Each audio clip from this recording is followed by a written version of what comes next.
Welcome to USA Global TV and Radio, where our mission is to provide education, entertainment, hope, and inspiration. USA Global TV and Radio connects you with experts and audiences all around the world every single day to help you succeed in business and to live a richer life. Visit us at usaglobaltv.com to learn about career and life-changing training and mentoring programs like the Listening Mentor. Subscribe to our newsletter to stay informed about our special programs and offers. Discover how you can become a guest on one of our shows or a host or producer of a USA Global TV and Radio show of your very own. That's USA Global TV and Radio, where the doctor is always in.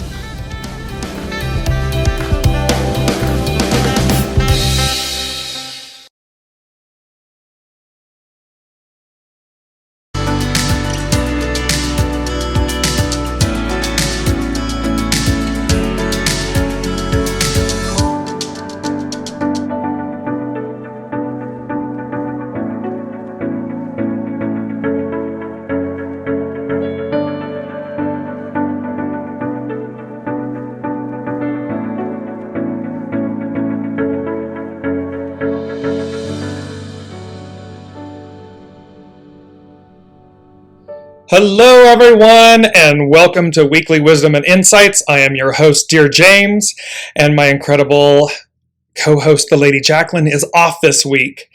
So as we begin this third week of September, this bridge month, what an incredible what an incredible week it is, energetically, astrologically, seasonally, all of these things. It's really a powerful month. Transition month and moment. So we're going to jump into, there's a lot here. I'm going to do my best to go through it with you all.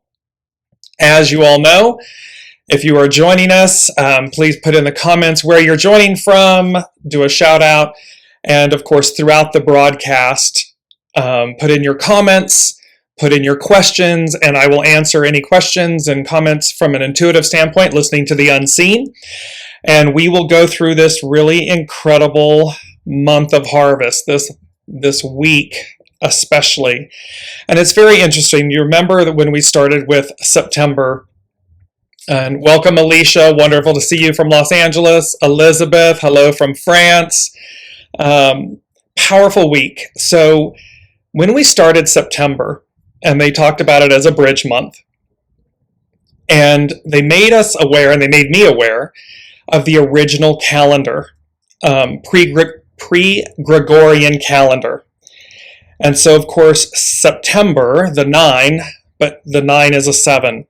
And so it's very interesting. So they started us off with 7.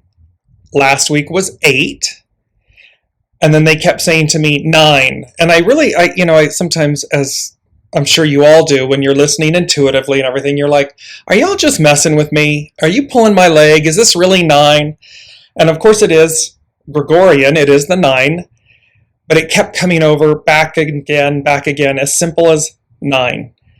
And so 9 it is, and 9 it truly is. And you will see, because this week, by the way, and let me jump into this really quickly. This week, so coming up Thursday/Friday, so 9/22/23, if you're in the West Coast, if you're kind of in the anything west of Europe and everything, it's going to occur on 9/22. It is the Libran equinox, the Libra equinox. It is the autumnal in the northern hemisphere equinox, and in the southern hemisphere it is the vernal equinox, the spring equinox. That's taking place roughly 6:04 p.m. Eastern Standard Time, 1:04 Greenwich Mean Time, 1:04 in the morning a.m. So it's on the 23rd. We're going to address the SABIAN symbols that go along with the snapshot of the astrological chart at that moment, that demarcation of the equinox. Right behind that, right following that, on Sunday, on 9/25, is the Libra new moon. You're going to see how that symbol for the sun and moon. They're conjunct, so a new moon is the sun and moon are always conjunct. You're going to see how that symbol is following the symbols, follows the symbols of the equinox. And right after that, the next day, 9/26, Monday, is Rosh Hashanah. It's the Jewish New Year. Followed a week later on October 5th with Yom Kippur. And there's importance about this. So you're going to see how this all comes together. So, and Anne, hello, everyone. She's also joining us from France. And hello, Kelly Marie. Wonderful to have you all here. From Dogwood Shores, Tennessee. I have family from Tennessee, so it goes back to my roots. And Jennifer's just jumping off with, crazy darn time. Could you please ask the unseen to stop yelling at my brain? Well, it's a very interesting thing. They're doing a lot of yelling because this is that bridge month. It's like the bell ringing, the bells tolling, they want your awareness, they want your consciousness, they want everyone to awaken. Because again, we're in one of two places, one of two worlds, one of two destinies. And we are either awakened, open, surrendering, flowing, or we are in, that 6-year conflict. We are fighting, struggling, negotiate, the ego mind, right? It will beg, barter, steal, negotiate, delay. It will do whatever it can, in essence, to avoid the inevitable. And the inevitable is your knowing. So let's jump into this. So yes, they want you to stop screaming. So let's just jump into 9. And by the way, today's date, 9/21/2022, becomes an 18, which becomes a 9. So we have double 9s. And because the main theme today is 9, triple 9s. So you have these triple 9s. And I want to go into what the 9 means. And it says, and this is also biblically, so I always often look to, from a spiritual place, what's the ancestry, what's the ancient Hebrew, what does the symbology of these things mean? And the number 9 is used 49 times in Scripture. It symbolizes divine completeness or conveys the meaning of finality. And so you can see, and it talks about the fact that Christ died at the 9th hour on the day, which is 3 p.m. So it's the 9th hour. Today, 21. 2 and 1 is a 3. So to make way of the salvation open to everyone, there's the Day of Atonement, Yom Kippur, which I mentioned at the top of the hour, is the only one of God's annual feast days of worship that requires believers to fast for one day. This special day, considered by many Jews to be the holiest of the year, begins at sunset on the 9th day of the 7th Hebrew month. Guess which month is the 7th Hebrew month? September. So, and thus, Yom Kippur is on the 5th of October. And so, and then lastly, it also mentions the number 9 also represents the fruits of God's Holy Spirit. So the fruits of the Holy Spirit, which are faithfulness, gentleness, goodness, joy, kindness, forbearance, love, peace, and self-control.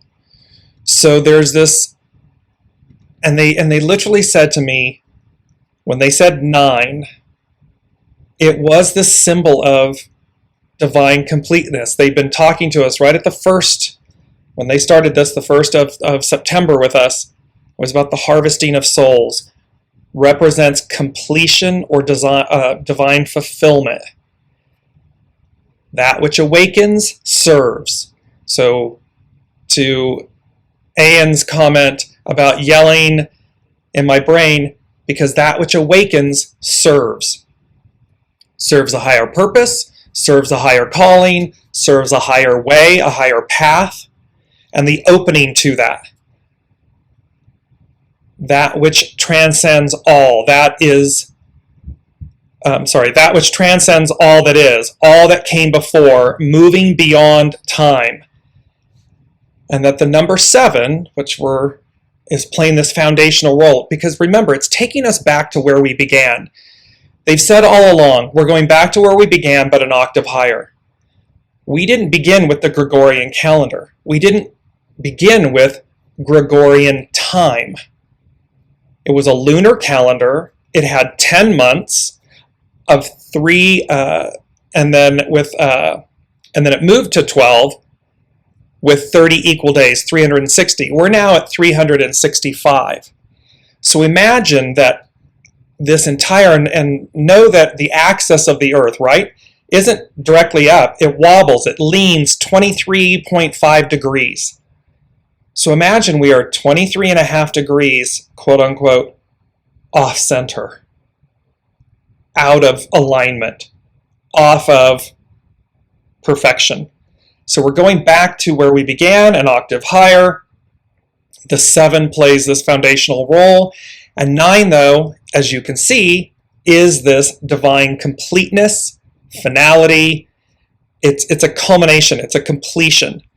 And so as we move through this, they said to me then, the closing of one door and the opening of another. And I want to bring up this quote, and it's from Revelations 3:8, and it says, I have set before thee an open door, and no man can shut it.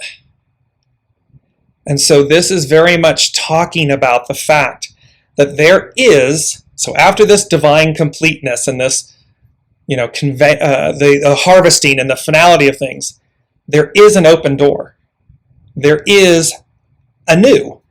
And we can see this within our own lives, our own, micro, macro, right? So we often hear this where one door closes, another one opens, or where one shuts a door, a window opens. There's always an opening, a way to, through. So in our own individual lives, we can see that the closing of one door and the opening of another. So the unseen is saying there's going to be, quote unquote, the closing of a door, the end of a way, the end of an era, a time, an order of things. And the new order begins, which is the open door. And it cannot be shut. The only one that can open the door and shut the door is Source. So it's in essence divine. It's part of the completion. It is part of the, when they're saying the ongoingness, I know that's not necessarily a word, however, but it doesn't mean that we continue with the way things are. It means that literally the old way, the old order ends. It's complete. We've been there, done that. We're not going back. And look at the current day. I just read the headline before I came on the show, where there's, in essence, saber rattling about possible nuclear use by a country against others. Remember that from World War II, that's what in essence ended the war, the use of a nuclear weapon. To say enough is enough, stop. This, in a sense, is that history repeats itself per se. However, this is not the end of something that's being saber rattled. It's an attempt to begin something. And humanity is saying, no more, never again, not for us. So you can see the closing of one door, the opening of another. Then they said, and again, today's the 21st, right? And they said the luck-auspiciousness of the day. And then they gave me the number 21. And they said, and then you can see 3 times 7, 21, threes, the 21, 3. It was the 9th hour, which was 3 p.m. So you can see the Trinity. And so they spoke to this, and the luck and the auspiciousness of the day. And when they mean that, they don't mean just the literal day. It's really the luck and the auspiciousness of the day, meaning of the time, of the moment. Because again, as we align our will, thine will, which am I aligning with that? And you'll see how that plays out, because it's one of 3 wills that are at play. And I'll tie this back together for you. But they're talking about the luck and the auspiciousness of the day, and the day representing this moment in time, and how it's a 21, 3 sevens. Then they said, seeing is believing, ... an inside job. And what they mean by that is, seeing is believing as an inside job is about our knowing. It's what we know. It's not what the mind is telling us. It's not what the chaos in our world is showing us. We can set all of that aside and just simply listen. Seeing is believing. It means that because we know there's something greater, we know there's something more, we know there's a new door opening, we know there's the way, it's the arc of destiny is forward, and they're saying we are the ones that usher in that new day. So you can see, so seeing is believing. It's to know it, and that is internal. It's an inside job. It doesn't matter the craziness. It doesn't matter what it looks like on the outside. It's not that we don't see it. It's not that we're not consciously aware of it. Yes, and. There's an and. And seeing is believing. It's having a higher faith in something. Next, they said, new beginnings abound. Look all around you, with an exclamation point. And this was very interesting because, of course, immediately, at least for me, immediately, you think externally. Look all around you. Yes, however, new beginnings abound. Look all around you. It's also, the image that they give me is one where you're standing, it's internal, you're standing inside, and you're, in essence, going counterclockwise around, and you're seeing all the new beginnings that abound. It's all the things that you see within. It's a knowing that you can see within that are new. That new beginnings abound. We can call it in this moment, because remember, it's about that reality. I'm going to bring that quote up. When we suspend the reality we are in, or believe we are in, a new reality emerges. And so they're saying here, so one can say in my imagination, in my mind's eye, in my fantasies, I see a new world, a new way, new beginnings, and they're all around me. It's that same thing, because those imaginings, if you will, become our new reality. They are the new. And so, because it's taking us there, so they're asking us to look, and it's number 4. And it's very funny. We talk about it, it's very funny. They had me today do 1A, 2B, 3C, 4D, and it's interesting. This new beginnings abound. We talk about being in a 3D reality. The 4th dimension, 4D, the 4th dimension is where we precipitate from. Nikola Tesla, a couple thousand patents under his name. He never once built a prototype of anything. He imagined it in his mind in the 4th dimension. And when he had, quote unquote, worked it out, tested it, whatever. He literally went from that space to the actualization of it, the literal manufacturing of it, and it worked.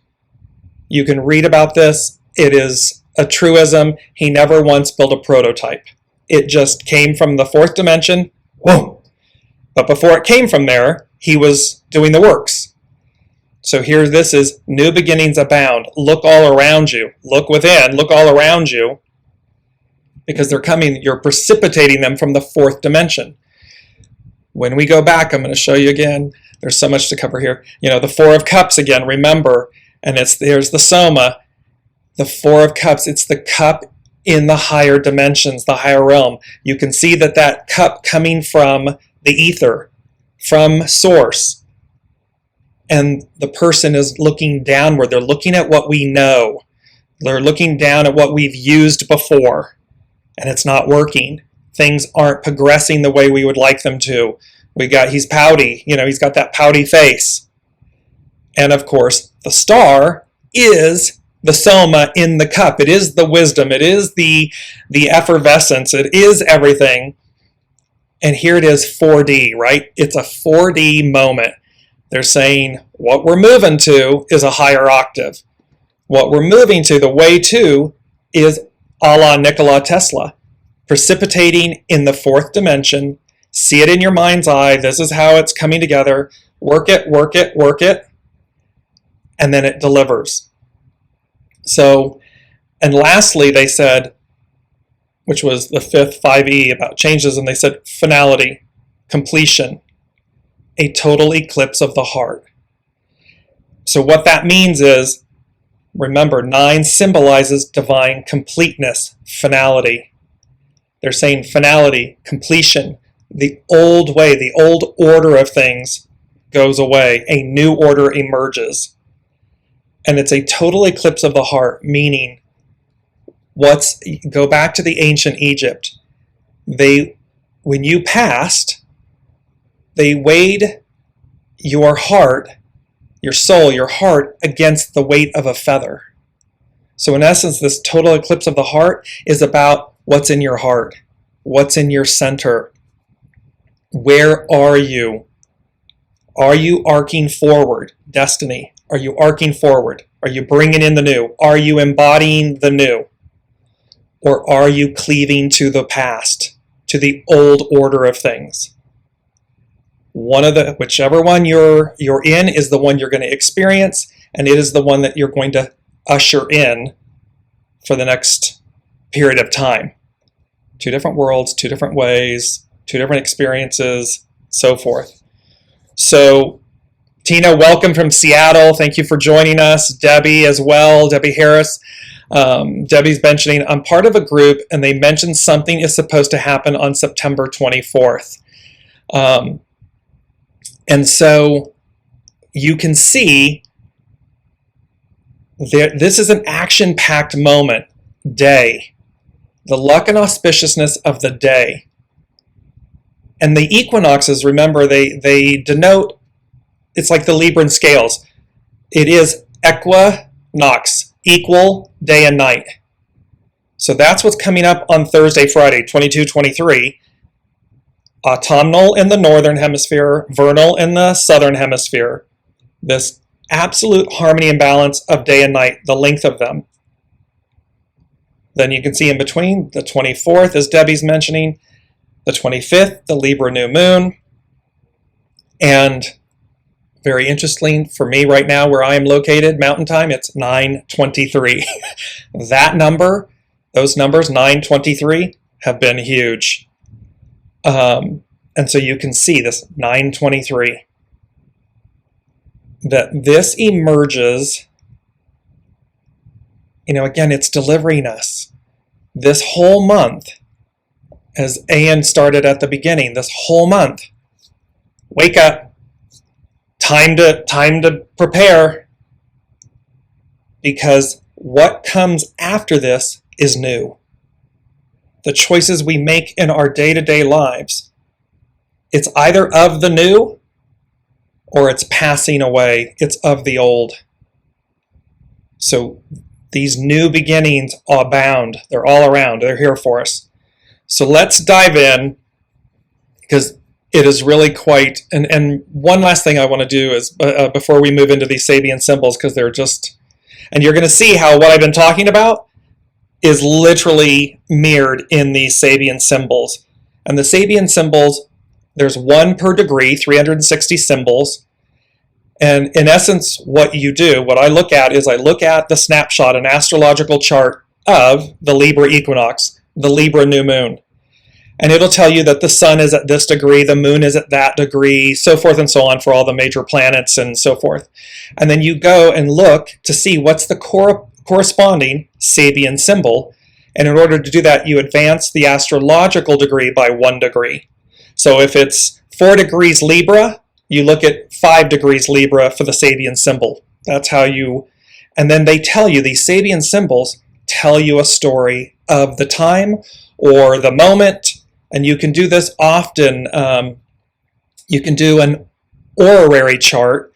An orrery chart is where you ask a specific question.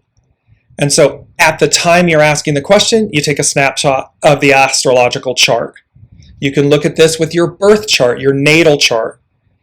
At the time you were born, what were the degrees of the symbols, of the planets and everything, and then go and see, correspond them to the Sabian symbols, and see what story it tells you. It's fascinating. It's incredibly on point. And again, these symbols were done, her last name is Wheeler. She was a medium, and she sat down and they just handed her cue cards, one after the other in random order, and she saw what corresponded to the degree, the sign in the degree, and then it was correlated by a gentleman that was working with her. Fascinating. So, and Brigitte is saying, I'm going to have that song in my head now, Total Eclipse of the Heart. Yes, and I did too. It was Bonnie Tyler, Eclipse of the Heart. And the beauty of the words too, right? Once upon a time I was falling in love, now I'm only falling apart.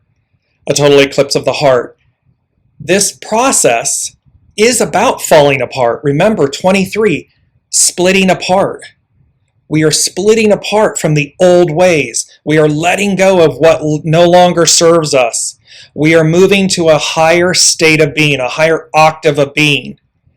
And so, like the snake that sheds its skin, it's not always an easy process. What makes it more palatable, more easy, is how quickly do we surrender? How quickly do we align and flow with it?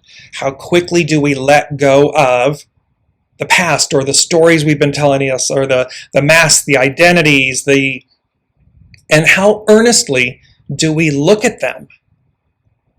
Meaning ourselves. How earnestly do we look at ourselves? To say, and look at the people in our lives, right? We can easily accept the love, right? When people are demonstrating love, showing us love, we accept it readily most times. When it's deep challenge, there's, put the hands up, ooh, I rebuke thee,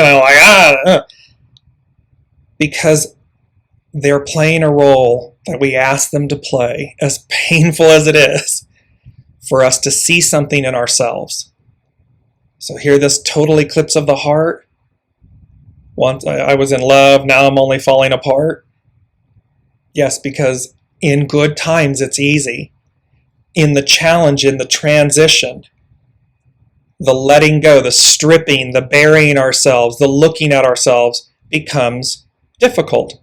A lot of people don't like to ever look at themselves. They don't want to do what's the works. However, through that challenge is luck, the auspiciousness of the day, because it releases you. It releases us. It allows us to close one door while another door opens. All about unlayering, unmasking, splitting apart, letting go, delivers us. So, just a little bit more on the number 9 before we jump to the Sabian symbols. So it talks about the number 9 about being finality, fruitfulness, hidden, revealed.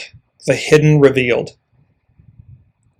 When what has been concealed is revealed, there is fruitfulness, a harvest, evidence of unseen actions or processes. They're literally talking about the harvest, the end, the closing of a door, the opening of another. That open door is one that's on the other side of the mountaintop. It's on the other side of the old order of things. It's unknown to us. And it's being revealed because we haven't been there yet, right? We have not been there yet. So it reveals itself.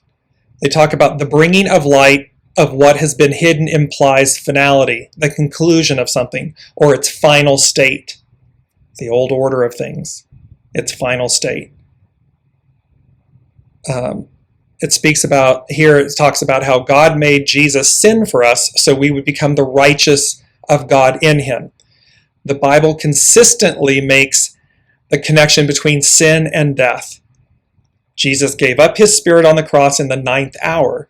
So it was also at the 9th hour that the consequence or fruitfulness of sin is revealed. The consequence or fruitfulness is deliverance, freedom from sin. And remember, we've talked about this before. In the tarot, the double card, enslavement, Exodus, enslavement, the releasing of imprisonment. And we can see how in our current lives, our current way of being, the current order of things, we have been, in essence, enslaved. Look at how in our own individual lives. No, I can't be what I want to be, or I can't do what I said I would want to do, or I can't follow my heart, my soul, my passion, because. Those are all forms of enslavement. They're all stories we tell ourselves. When our knowing, our soul, our knowing, knows what it wants, knows what we're to do. And we've spent a long time with the ego mind personality leading. And this is moving us. The new order of things is where soul source connection, heart, mind, body, soul, it's all in unity. You're going to see this. I'm going to bring this image up. It is the winged triangle. We see it as the capstone to the pyramid. It can be the eye of providence, in essence, and it is completion. When you look on the US $1 bill, you see it on the back, you see this image where the pyramid has 13 base layers, and then the capstone is floating above it. It is not readily on it. It is floating above the 13 base layers. And here you can see how this image is about the higher octave. It is about the all-seeing eye, the eye of providence, and it's unity, our unity in coming back together with it, because we've come again. Yes, I can see it in my mind's eye. Yes, the devil card in the tarot, and you see the nude male and female figure chained, enslaved. And we then move to the lover's card, which is they're free, they're unshackled, they are liberated, and they're radiant, they're joyful, they're radiant, they're happy. And so you can see that this is talking about, so what was the consequence or the fruitfulness? In the 9th hour, deliverance is revealed. The deliverance of sin, the deliverance of our sins. We're being freed from that enslavement. It also talks about one way in which we connect to the Creator to affect a changed life is through prayer. The 9th hour is the hour of prayer, but is also the hour that Jesus died. The timing of the final moment of his life on earth, the 9th hour, symbolized that he made possible the ultimate connection between us and the Creator, prayer. What was concealed, God's redemption of mankind, was at last revealed. And there's a beauty here. Remember that there's a famous scene in the temple in Jerusalem where Master Jesus arrives, and in the outer court, so there's the Holy of Holies, then their next outer rim was for all the male Hebrew males. The next outer court, female, all the female Hebrews, Jews, and then the outside court was for all of the Gentiles. And what took place, Jesus arrives, and here that the outside court that is meant for the Gentiles to be in communion with higher source was all the money changers. It was like a bazaar. And he flips the tables. He turns the tables, and he basically clears that, because he's saying to them, you have, in essence, corrupted, are corrupting people from reaching you. And again, no matter what religion, it's not from a religious place that I'm speaking, it's from a spiritual place that says, no matter your faith, there's a higher soul source connection. And Master Jesus' message in that moment was, you, each one of us, is connected. We go direct. We go direct, quote unquote, to the Father. We go direct, soul source connection. And thereby, and they were blocking people from doing that. They were blocking people from receiving what is divinely and rightly ours. Soul source GPS guidance. And thereby, and this is where we give power away. We've given our power away. Because, powers that be don't want people to be enlightened. They don't want people, they want you enslaved. They don't want you liberated and free mind. But again, free mind, with great power comes great responsibility. It's not about just being able to do whatever you want, when you want, how you want, to whom you want. That's not the moral of the gift of our divinity. The moral is to listen, to connect to it, and go as guided. Even when our ego, mind, personalities are afraid, don't want to, but our knowing shows us the way. It demonstrates the way, not a way, the way. So, and it also speaks to, and there's a lot of things that can tie to the 9, are the gestation period for humans, 9 months, 9. There's so many things that are connected with 9. And the other one that I find incredibly beautiful is that in gematria, the word, and I'm not sure I'm pronouncing it right, ems or ems, E-M-E-S, meaning truth. So in gematria, the word truth equals 9. Specifically, the gematria of ems is 441. When you add that together, of course, it becomes a 9. So 9 represents the number of truth. And it says, not only does truth reduce to 9, but the Hebrew spelling of truth contains the first, middle, and last letters of the Hebrew alphabet. Hebrew teachers suggest that something that is true cannot be altered and must be true throughout, from beginning to middle to end. Like our awesome source, truth is immutable. And interestingly, the number 9 implies this reality in the natural through, pardon me, I'm trying to get my screen to move here, through mathematics. So there's this beauty in the fact that 9 represents truth. And truth is immutable. The truth is the truth is the truth is the truth. There's always the truth. From there, we can branch off, but it's got to be, and the truth, there's a beautiful quote that says, the truth becomes a part of your past, a lie, your future.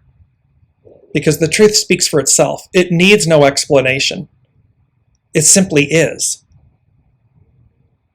Anything that is less than that, or a lie, becomes a part of your future because you're having to keep up the lie. when the truth speaks for itself. It's readily apparent. So we've got the 9 plane of this harvest moment. We've got the 23, the splitting apart. We've got the Libra equinox here coming up Thursday and Friday. We've got the Libra new moon. And remember, Libra, the symbol for Libra is the scales of justice, the balance, the harmony. And at the top of the hour, we're talking about how we're out of balance, we're out of harmony, dis-ease. So you can see where these are all, and where they were just bringing it back into, where 18, because today is 18, which becomes the 9. The 18 is repairing what's spoiled. It's decay. It's repairing what's spoiled. Enslavement, spoiled. Out of alignment, out of harmony. It's decay.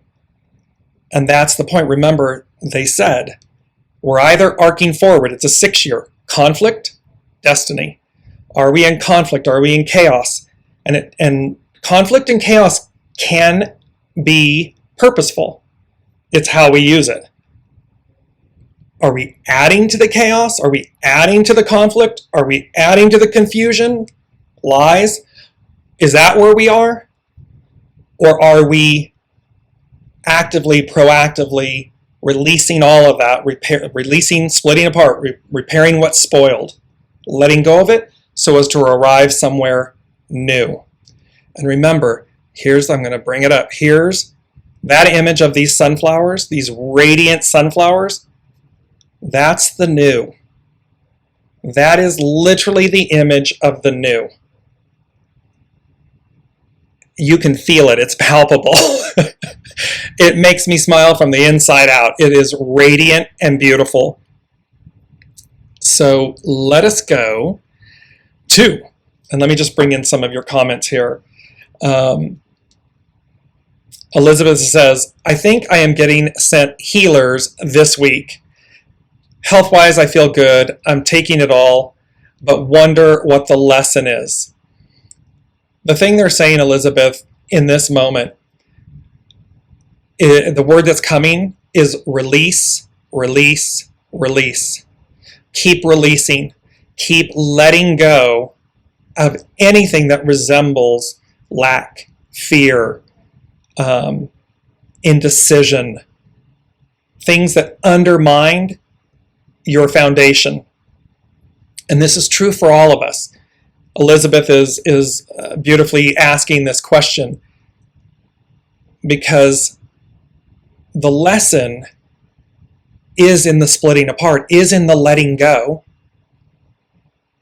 while simultaneously knowing, it's more than just believing, knowing that your soul chose freedom, deliverance, liberation, full spectrum ability, capabilities, that we have it all. We truly do have it all. It's simply, it's like, are we sitting in the analogy they're giving me, and you're going to see how this is interesting. It's a car analogy. Are we sitting in the car? Are you even in the car? And this is for everybody. I'm answering Elizabeth's comment and question. However, it applies to everyone. Because the question is, but wonder what the lesson is. So the lesson is, it's a knowing. And is our knowing, are we in the car? Are we even in the car? If we're in the car, is the car running? If you're in the car and the car is running, is the car in neutral? If you're in the car and the car is running, and the car is in neutral, have you put it in drive? Are you moving forward? Or are you in the car is on, and instead of neutral, you're in reverse? Clinging to the past, driving forward. But are you in the car? Is the car on? And have you placed the car in drive? Because that's the lesson. The lesson is realizing the car is your vessel. You have the car is on, it's your soul source connection. And to place it in drive means you're going as guided. You're not stuck in neutral, and you're not going in reverse. And yes, sometimes reverse is purposeful. I'm in a dead-end street. I went down a road that led me nowhere, wasn't for me. Okay, then we back up. However, we don't go about life through the rear view mirror. It's a tiny, it's tiny. There's a full windscreen in front of us so that we get the openness, the full vantage point of moving forward. And so these things are important to us as we're doing that, is to know that we've got it in drive. Ian is commenting, 2 9s next to each other, 1 up, 1 down, become yin yang as well. Beautiful discernment, Ian. So you can see the perfect balance, the perfect harmony, the purity of light and dark, of the light and the void. Because remember, it's not about eradicating darkness. It's not about eradicating our shadow. It's not about hating ourselves. It's about purifying ourselves. It's always about purifying. There is great benefit and purpose. We come from the void. From the void, there's light. So we are intrinsically, the void is intrinsically, even though the void is referred to as chaos, look at the beauty of when the chaos is balanced, or from this chaos, from this raw source of power, refined power is created. So when the spirit moves through us, when the raw force of spirit, soul source connection moves through us, it's refined because it's coming through us. If we think we're doing it, that's ego, mind, personality, we're in trouble. When we know what's coming through us is coming from a higher source, we're able to precipitate it from the 4th dimension. We are able to effectuate our heart's desire. It's because all of those things are in alignment, and we know the purity of the void, the raw power, is bringing through us the deliverance of refined power, goodness, all of these things that it spoke to at the top of the hour about how 9 represents the gifts of the Holy Spirit and those things that were mentioned. That's what comes through. It can't be any other way. What trips us up is when the ego, mind, personality leads, gets in the way in front of that, preempts things, or denies it completely, says it's me that's doing it. The I. But there's an all-seeing eye. There's the third eye, there's the all-seeing eye, and then there's the eye of the personality. So let me jump in.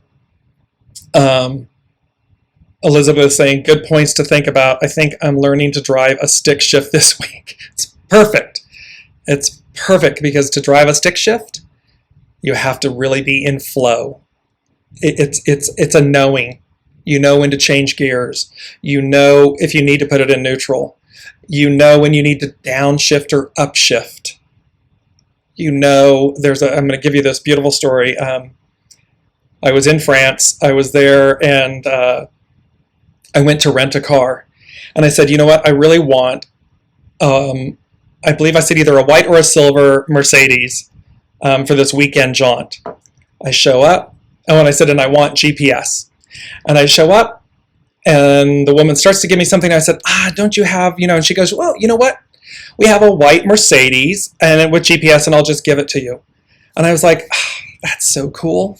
Off I went. I go to the parking garage where the car is. I get in. I go to leave, and it's a stick shift. Now, I'm very familiar with a stick shift. And all of a sudden, this car, I cannot get this car in reverse. And it keeps rolling forward to where the front of the car is now up against the wall of the parking structure. And I'm like, well, wow. And I'm thinking, do I open the door and put my foot down and push back, and put it in neutral and push back? Because somehow I'd like to get on my journey, and yet I can't get this car in reverse. Until I finally realized that instead of over and down for reverse, it was up and over. It was the opposite. You had to push down and move it up and over. So in essence, and I was literally in my head kind of, complaining, like, really? Like you couldn't have given me an automatic is what I said. And what I heard back was, you didn't ask for one. And I went, true enough. I'd asked for a whiter silver Mercedes with GPS. And that's exactly what I got. What I had to learn was a new way of operating, a new way of understanding. Coupled with I hadn't asked for an automatic. So sharing that with you because they wanted me to throw that in. We need to be clear about our intentions, the purity of our intentions, what we're asking for. And in the moment, even when we believe we've asked for everything and we haven't, it's purposeful. It was about a new way of doing something, about a new way of learning, because what I knew was a different way.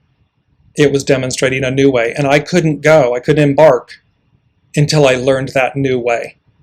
So let me jump in really quickly here. I'm mindful of the time and your time. So I want to go to the beauty of these Sabian symbols that correspond with all of the dates. And so the moral of the story here is, and I'm going to start with Venus. The moral of the story here, I'm going to read the keynotes to these. So with Venus, it talks about a caravan of cars headed to the West Coast. They just gave us this beautiful analogy of two different analogies of how a car and the journey. And it says the keynote is the need of cooperative effort in reaching any new world of experience. What you're going to see with these symbols over and over again, new world, new way, new dimension, it's all talking about the new. And in this one, it says, it is difficult to know from the original formulation of the clairvoyance vision the type of caravan, pardon me, I have to adjust my screen here, of cars that was visualized. What seems to be clearly implied is a process in which a group of persons are journeying together, thus linking their consciousnesses and energies, the car symbol, in order to safely reach the goal of destiny. Conflict, destiny. Here, there is no longer any sense of competition, but an ordered and structured endeavor. In this last sequence, the past is entirely left behind. Men, women cooperate in the great adventure in consciousness, in a totalization of purpose and effort. A new world experience, a coming together to reach in consciousness and energies to reach the goal of destiny, the next octave, the open door, the higher, the unenslaved, the deliverance, and this totalization of purpose and effort. The degree for Pluto, pilgrims climbing the steep steps leading to a mountain shrine, the ascent of the individualized consciousness to the highest realizations reached by the spiritual leaders of its culture. We hear a great deal now about peak experiences, but this symbol tells us that they depend to a very great extent upon following a path that many have trod before under the inspiration of the great teachers and sages of our race. The shrine is built by the unceasing dedication of perhaps generations of men and women. The pilgrimage, the journey, the pilgrimage is hallowed. It's sacred by the devotion of many, even though each person finds on their own mountaintop what to them seems a unique and transcendent revelation. In this symbol, we witness the rise of the human consciousness. The preceding symbol spoke of what one may picture as the descent of the energies of nature, which, like water, flow down toward a lower level of intensity. It is man-woman's supreme task to rise like fire. They've talked to us about baptism by fire, impelled by a vision they share with their companions. The key word is upreaching. So an up-leveling, an upreaching that we have been striving. And remember, they said to us last week, the week before, our whole focus has been on the journey up the mountain. Remember the Ziggurats, the Tower of Babel. They built the Tower of Babel because they wanted to get back to heaven, back to source, back to God. And they said, well, let us scatter them. Let us confuse their tongues and scatter them so they'll go have this human experience. Because at the time of the Tower of Babel, everyone spoke the same language. All of a sudden, we're dispersed. So here's this upreaching.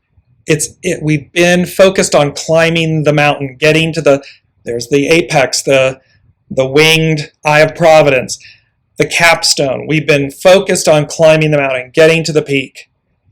But remember, the ideal that was embodied in that, the ideal of heaven on earth and this very enlightened state of being, that ideal is the new reality.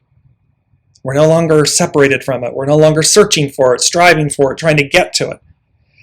And this is really saying you are either of that lot, meaning of that destiny, or you're not done with the lesson.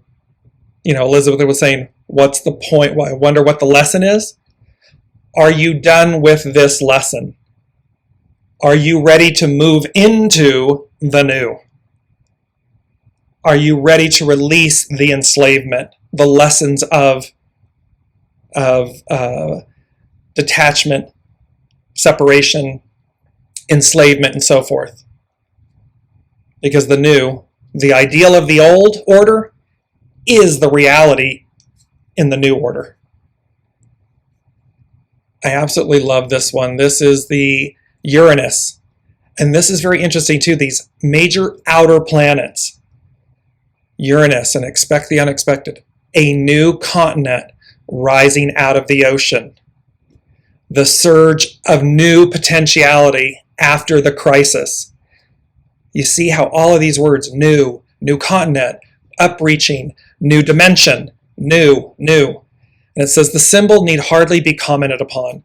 When the mind has been emptied and light has been called upon to purify the consciousness, freed from its attachment and contaminations, a new release of life can emerge out of the infinite ocean of potentiality, the virgin space.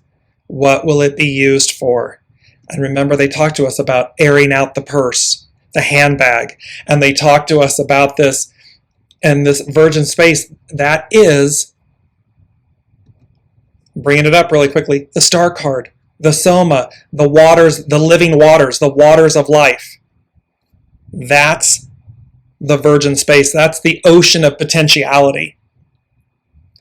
And it says, we find in this symbol a suggestion of how to approach whatever new phase of life has been not only hoped for, but actually confirmed.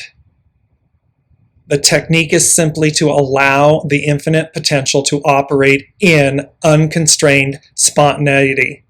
This means to have reached a state in which the conscious, rational ego is no longer a controlling factor. That's a mic drop moment, sums it all up. It's literally The way to, we've said this many times, surrender, surrender, surrender, allow, allow, allow, keep allowing, be unconstrained in your spontaneity, go as guided, not what your mind is telling you, but what your knowing is showing you. And a knowing is, you can get it in an instant. You just know. It's a knowing. It needs no thought. It's like the truth. The knowing is the truth. You just know. Boom. There's nothing that's disconnected from it, separated from it. And the only thing that will kick in, typically, is fear, which is what institutes or gets the mind going, which attempts and then overrides the soul source connection, or this unconstrained spontaneity. But it means to have reached a state in which the conscious, rational ego is no longer a controlling factor. Big. Here, because you can't make it up, I'm going to bring up the image while I'm talking about it. Jupiter, the great benefactor, Jupiter, a triangle with wings. The capacity for self-transcending. This is the symbol of the desire to reach a higher level of existence, of pure aspiration or devotion, or of bhakti. What has emerged in the first phase of the process of differentiation is becoming aware of the possibility of further upreachings. The other symbol is upreaching. The principle of levitation is seen as one of the two essential factors in evolution. Remember, a few shows back, they were literally talking to us about Aladdin, the magic carpet, how back in the day of Solomon and the Queen of Sheba, there was all of these things about levitation, the magic carpet. And it's talking about these as being factors in evolution. The emergent being glorifies and deifies it, but it is still only an ideal at this stage. Nevertheless, the whole being experiences a childlike longing for its eventual realization. At this point, the last synthesizing stage of the first fivefold unit in the cyclic process is reached. A new dimension, in capital letters, a new dimension of being is envisioned, mobilizing creative endeavors. So this new dimension is envisioned. New beginnings abound. Look all around you. Look within you. It's envisioned, mobilizing creative endeavors. It comes through us. And two more. Saturn, the great teacher. A large white dove bearing a message. The keynote is the answer of spiritual agencies to thorough, sustained, and victorious individual efforts. This concludes most significantly this series of 5 symbols. The individual who has gone courageously and with indomitable spirit through her crucial crisis, enslavement, life, the experiences, receives, as it were, a deep spiritual blessing from the soul realm. Mission accomplished. Peace be with you. Remember how they said, I believe last week, number 8, the last thing was peace. Peace be with you. And in the blessing, a secret prophecy of what is yet to come may be seen by the perspicacious and spiritually sensitive mind of the recipient. Every real spiritual step a man-woman takes in her devotion and development is the result of a victory over forces of inertia or destruction. The divine is totally present in the heart of all true victories. This last symbol in the 4th series, this is the last symbol in the 4th series. What the message is depends on the particular situation, but the white dove always signifies peace. At the very heart of this peace is the certification of individual worth and victory. Elizabeth was asking, what's the lesson? and they said, worth, value, victory. It's the certification of this. It's the absolute knowing and realization and knowing this is mine. And through my sustained and victorious individual efforts, through my splitting apart, through my surrender, through my allowing, through my letting go, through my looking at myself, through that journey, deep spiritual blessings from the soul realm, mission accomplished. Peace be with you. You've earned it. It's yours. And as it said, the door opens and no man can shut it. The door opens. I've opened a door for you that no man can shut. God, Spirit, Source is saying, that's the door. Your value, your worth, your victory is the open door. Your deliverance is the open door. And it's yours. And no man, woman, no human may deprive you of that. And remember too, Noah's time. It was the dove with the olive branch that signified, and it says the door was closed up. Remember, it talks about all of those, they were laughing at Noah. You're a fool, you don't know what you're talking about, nothing's going to ever come, there's going to be no flood. It would be like now people saying, there's no new world, there's no new way, there's nothing new. You're delusional.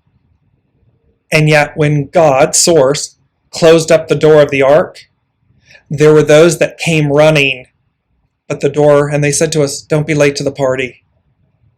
Be on time. Don't be late to the party. Because when the door is shut, the door is closed. It's Source, it's God, it's Source that opens and closes the door. We, of free will, go one of two ways. Forward or backward. To the new, aligned with the new, in anticipation and excitement of the new, or clinging and cleaving and trying to get to the past. And last but not least, before I take some of your final comments and everything, this then is the symbol. So all of those symbols are for the Libra equinox that I just read to you. This one is for the Libra new moon. It is Libra 3 degrees, and it says, the dawn of a new day reveals everything changed. The keynote is the ever-present possibility of beginning again on a new foundation of values. And let me bring this back. The symbol hardly needs to be interpreted, except for pointing out that these first three symbols, beginning, because this is Libra 3, there are two symbols before it, that these first three symbols beginning the second hemicycle of this cyclic process should be seen as a basic trinity. You've seen, there's the 21, the 3, the 9th hour, 3 at 3 p.m., the all-seeing eye, the eye of providence, the triangle, three-sided triangle with wings, 3. It can be related to the process of true initiation. 1, the experience of the undying form of perfection. 2, the release of the energy incorporated in the form in order to reach that which is beyond form and name, Source. And 3rd, the re-embodiment of energy in a new creative act.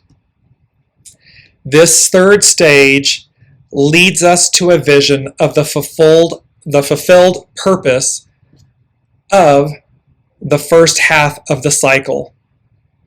What emerged hesitantly from the ocean of infinite potentiality now faces a totally new world in a truly individualized form of existence. He or she is ready to act significantly in the sphere of culture and social togetherness, the sphere in which an individual, aware of his/her archetypal essence and planetary function, can play his/her true role, dharma. We can literally be who we know to be, live our lives, align with it, lead with it.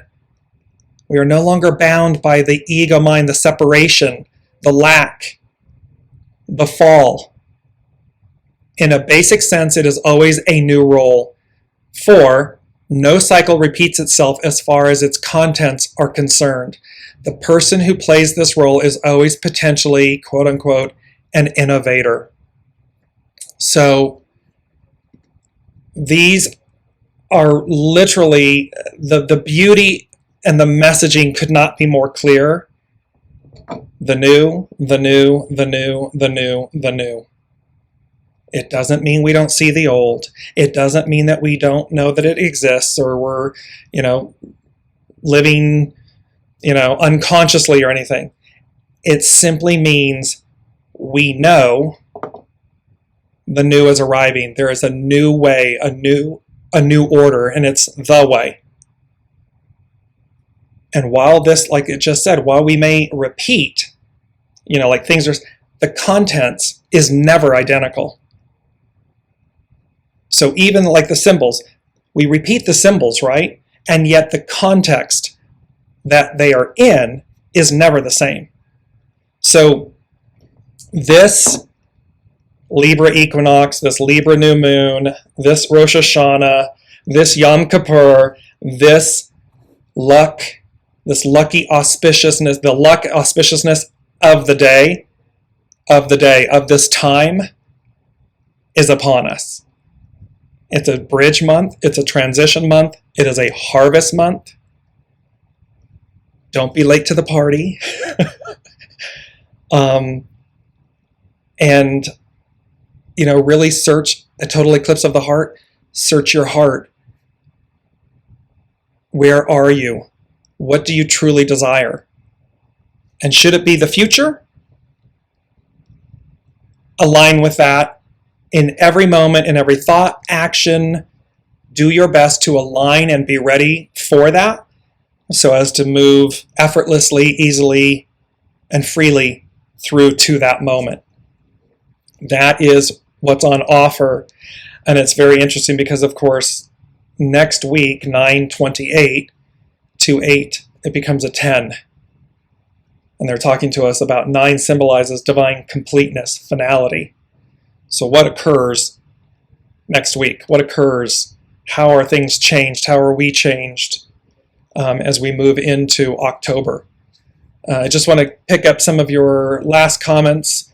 Elizabeth, love your story and being open to learning new ways. Yeah, it was to this day. That happened many years ago, and to this day I still laugh, and it came up.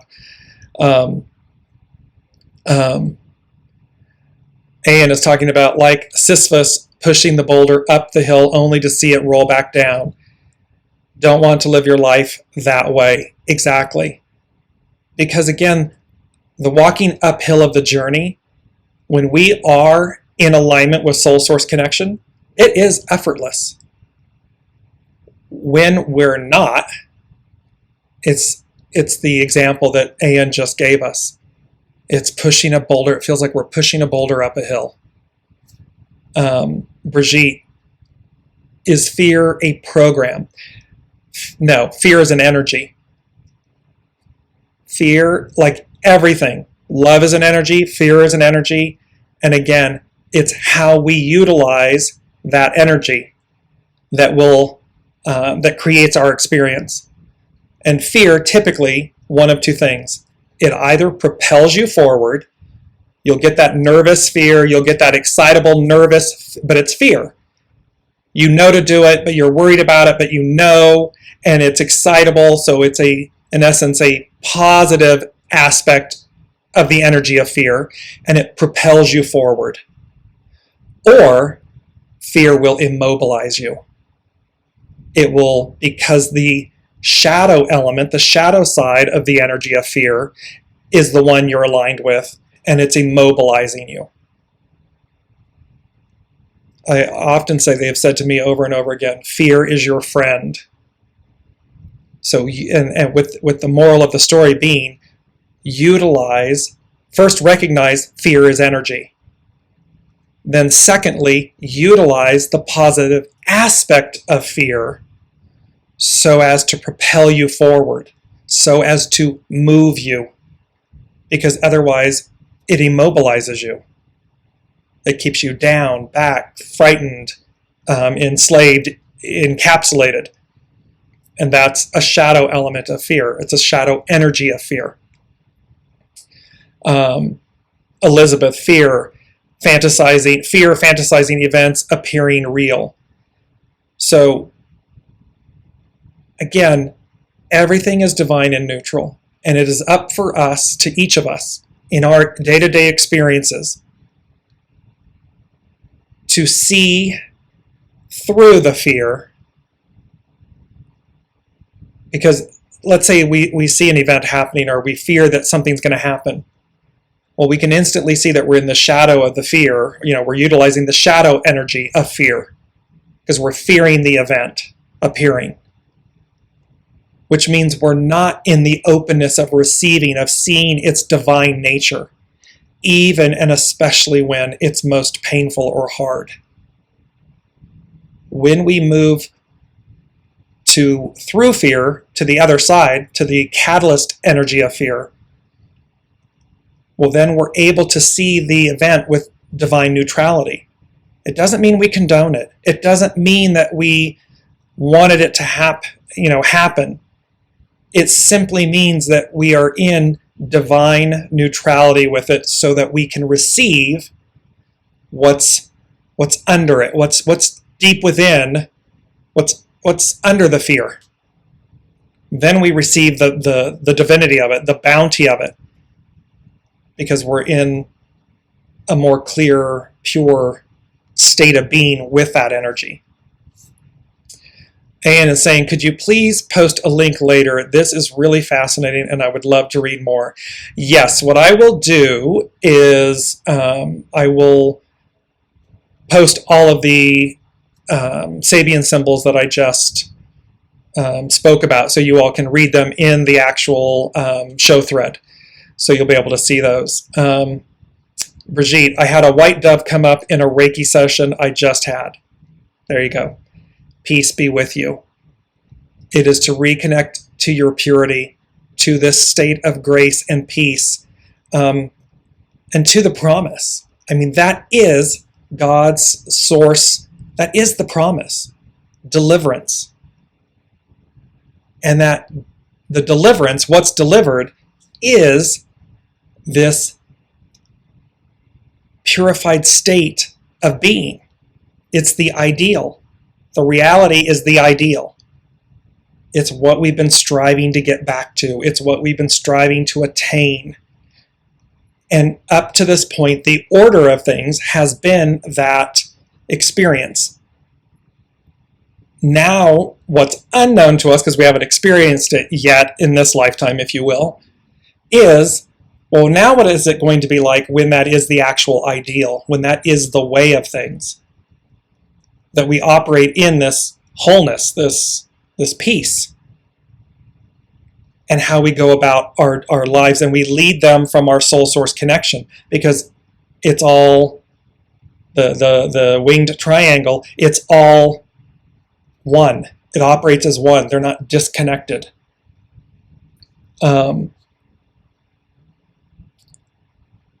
Brigitte is also saying, I hear a lot about the tri-wave in the unified field. So, yes, again, the triumvirate, tri-wave, the Trinity, the all-seeing eye, the eye of providence, this unified field, and how things will come in waves, which is why they said, don't be late to the party. Noah, there were those that already knew. They knew to do it. Their knowing, their faith, their knowing led them, guided them, while others ridiculed.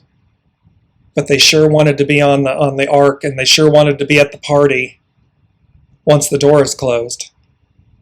But at that point, didn't happen. Yes, and so lastly, the acronym that Elizabeth is sharing, FEAR, face everything and rise. Yes, yes, yes. Because we can, we will, and it is a matter of divine will and choice. And just before I let you all go, it's the very last one, which is where the sun is for this Libra equinox. And it talks about, it's Virgo 28, a bald-headed man who has seized power. The keynote is the sheer power of personality in times that call for decision. And the beauty of this is it talks about how even the most beautiful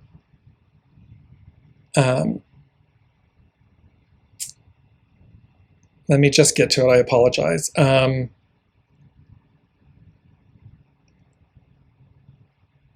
At such times, the issue has to be met, and ruthless as the power may appear, it must be accepted. This symbol, we face the unpostponable necessity for decision and transformation. Existence is motion. No static formation, however beautiful and inspiring, can remain long unchallenged. Everything bows to the power of the will. Divine, executively human, or satanic. So what this is saying is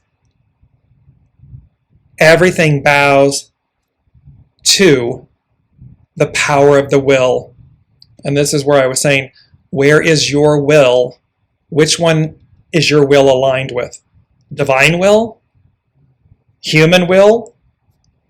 Or dark will? Satanic dark will? Because you have to pick one. And that's what's so amazing about this, because it's a time that calls for decision. It's a time it can't be postponed. Out of necessity, the old order dies, the old order, the closing of one door, and the opening of another. And what delineates your experience is your will. Soul source, divine will, ego, mind, personality will, executively human, or dark. Which one of those three wills are you aligning with? And that will dictate your experience. Thank you all so very much for bearing with me. I know it's been a much longer show, and I apologize. There was a lot here to get to and share with all of you. So I will put all of this in the show thread. Thank you, Kelly, and have a wonderful week as well. And I cannot wait. Thank you all for joining. And I cannot wait to see what they say next week as we bridge this month and the luck and auspiciousness of the day, of the time, of the era, in this moment. Thank you all so much. Love you dearly, and I will see you next week.